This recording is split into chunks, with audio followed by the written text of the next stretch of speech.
Padre, y del Hijo, y del Espíritu Santo. Amén.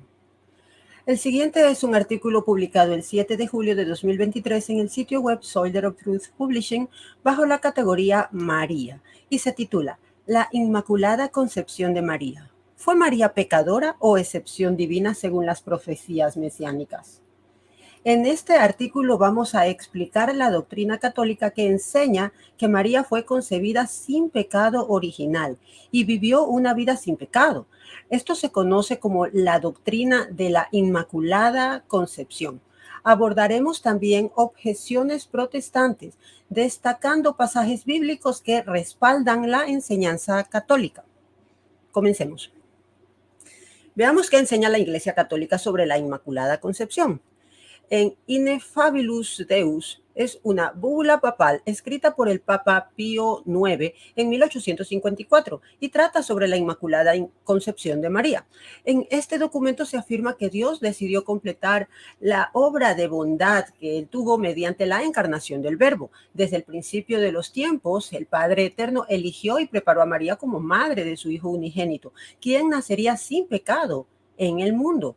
En este documento se explica que era conveniente que María, como Madre de Dios, fuera libre de pecado original y así triunfará sobre Satanás. La Iglesia Católica siempre ha enseñado y promovido esta doctrina de la Inmaculada Concepción. El Concilio de Trento no incluyó a María en su definición sobre el pecado original, lo que muestra que reconocieron su inmunidad al pecado original. La tradición de la Iglesia, tanto en Oriente como en Occidente, respaldan esta doctrina como revelada. Las objeciones protestantes, vamos a ver algunas de ellas. María nació por medios naturales, ergo, ella heredó el pecado original. Según la enseñanza católica de la Inmaculada Concepción, María fue concebida sin pecado original, lo que significa que desde el momento de su concepción estuvo libre de toda mancha de pecado. Esto no implica que los padres de María, es decir, Ana y Joaquín, tuvieran relaciones sexuales pecaminosas para concebirla. La Inmaculada Concepción se refiere al privilegio singular otorgado por Dios a María en virtud de los méritos de Jesucristo que la preservó del pecado original. La Iglesia Católica nos enseña que esta gracia especial fue concedida a María en previsión de su futura maternidad divina, para que ella pudiera ser una digna morada para el Hijo de Dios. Fue un acto de amor y misericordia divina que la preparó para su papel único en la historia de la salvación. Es importante tener en cuenta que la concepción de María no se basa en un acto sexual específico de sus padres, sino en la intervención sobrenatural de Dios. De acuerdo con la fe católica, Dios preservó a María del pecado original desde el primer momento de su existencia, asegurando así su pureza y santidad. Todos han pecado, ergo María pecó. Es comprensible luego de una lectura superficial de las Escrituras sin la guía del magisterio que los protestantes planteen esta objeción, basándose en pasajes bíblicos que afirman que todos han pecado, como lo dice Romanos 3:23, o que no hay justo ni uno solo, en Romanos 3:10. Para refutar esta objeción podemos recurrir al Evangelio de Lucas, específicamente el pasaje de la Anunciación. En Lucas 1:28, el ángel Gabriel se dirige a María diciéndole: alégrate muy favorecida, el Señor está contigo. La expresión muy favorecida en griego es ketkarimotene. Ahí está escrito en griego. Esto implica un estado de gracia y plenitud. Esta palabra griega es un participio perfecto pasivo, lo que indica una acción que se ha completado en el pasado y cuyos efectos continúan en el presente. Esto sugiere que María fue llena de gracia desde el primer momento de su existencia. Además, el mismo pasaje de la Anunciación, Gabriel declara: no temas, María, porque has hallado gracia delante de Dios. Lucas 1:30. Aquí Gabriel reconoce que María ha encontrado gracia ante Dios, lo que implica que ella ha sido elegida y favorecida de una manera especial. Estos pasajes bíblicos respaldan la enseñanza católica de que María fue concebida sin pecado original y vivió una vida sin pecado. Aunque la afirmación de que todos han pecado es cierta para toda la humanidad en general, pero María es una excepción debido a la gracia especial de Dios. Además, es importante recordar que la interpretación de las escrituras no se basa únicamente en un pasaje aislado, sino que debe considerarse en el contexto más amplio de la revelación bíblica y la enseñanza de la iglesia. María admite que necesitaba un Salvador, ergo era pecadora. Es cierto que en el Evangelio de Lucas María declara: mi alma glorifica al Señor y mi espíritu se regocija en Dios mi Salvador. Esto está en Lucas 1, de 46 al 47.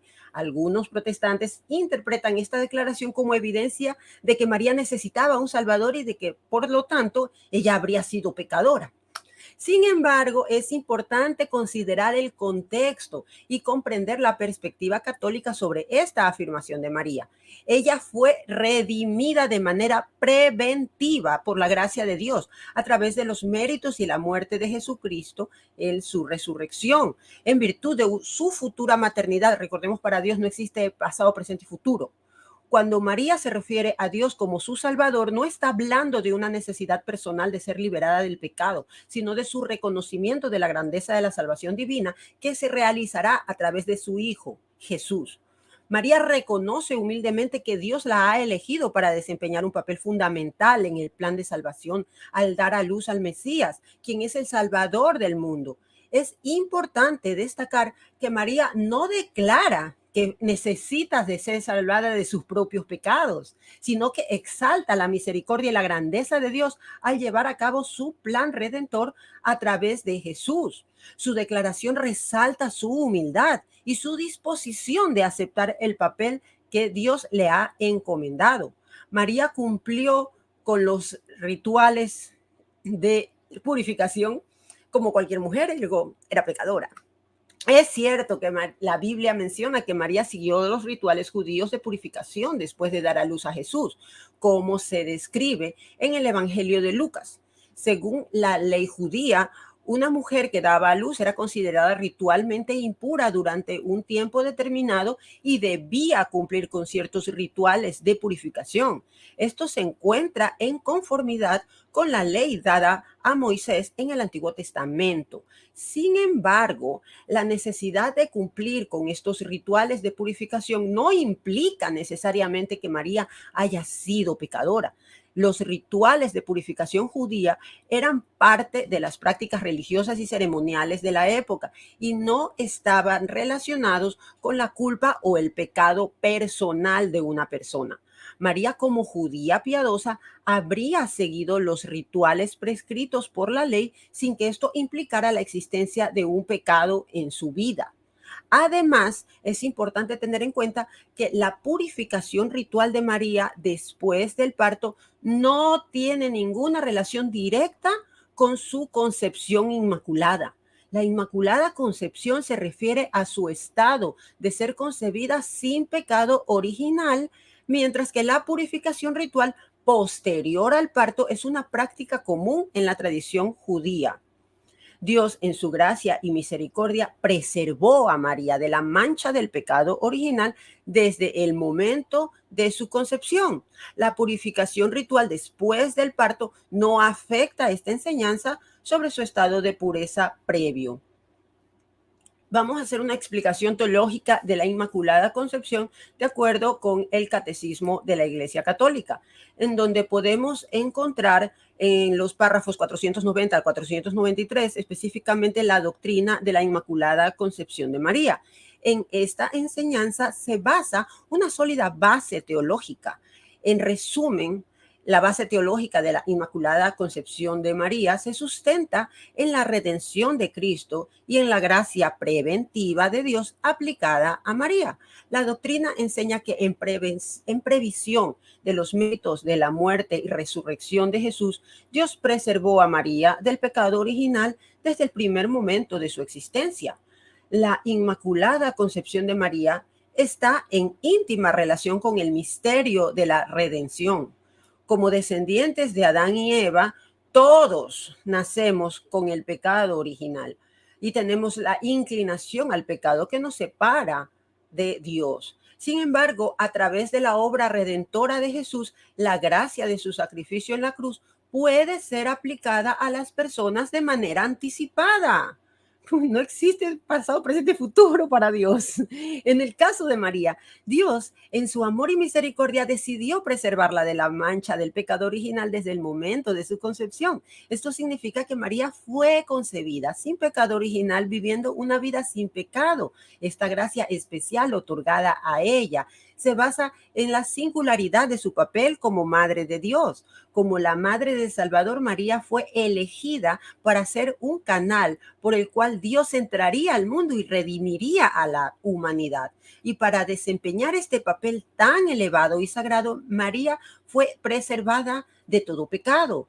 Así, la base teológica de la Inmaculada Concepción se encuentra en una comprensión de la gracia divina y la redención de Cristo. Esta doctrina resalta la obra salvífica de Jesús y la importancia del papel de María en el plan de salvación de Dios. En conclusión, María fue concebida sin pecado original, lo que significa que no heredó el pecado original de Adán y Eva. Esta gracia especial otorgada a María por parte de Dios permitió que Jesús, como su hijo, naciera sin pecado y sin la carga del pecado original. Por tanto, si María hubiera sido pecadora, Jesús habría heredado el pecado original, lo cual va en contra de la creencia de que Jesús era completamente sin pecado y el Salvador perfecto. La Inmaculada Concepción de María garantiza que Jesús naciera libre de toda mancha de pecado. ¿Cómo vas a poner algo tan puro en algo impuro? Algo tan puro como Jesús. La Inmaculada Concepción de María es un misterio de fe que va mucho más allá de nuestra comprensión humana plena. La Iglesia sostiene que este privilegio especial dado a María refleja la grandeza y la gracia infinita de Dios, quien en su sabiduría y amor preparó a una mujer sin pecado para que sea la madre de su Hijo encarnado, Jesucristo. Bien, si te gustó este video, te invito a apoyar mi ministerio siguiéndome en redes sociales, compartiendo y comentando mis videos, suscribiéndote a mi canal y dándole like para que YouTube lo recomiende a otras personas. También les invito a visitar mi página web Soldier of Truth Publishing, donde pueden suscribirse para recibir en sus emails los artículos que escribo. Además, que como regalo por suscribirte, les enviaré el ebook Creciendo en la Fe, hábitos diarios para católicos, con todas las acciones que debemos seguir día a día para mantenernos firmes en nuestra hermosa fe católica. Soy Priscilla Locke de Soldier of Truth Publishing. Que la paz de nuestro Señor Jesucristo inunde vuestros hogares. Amén.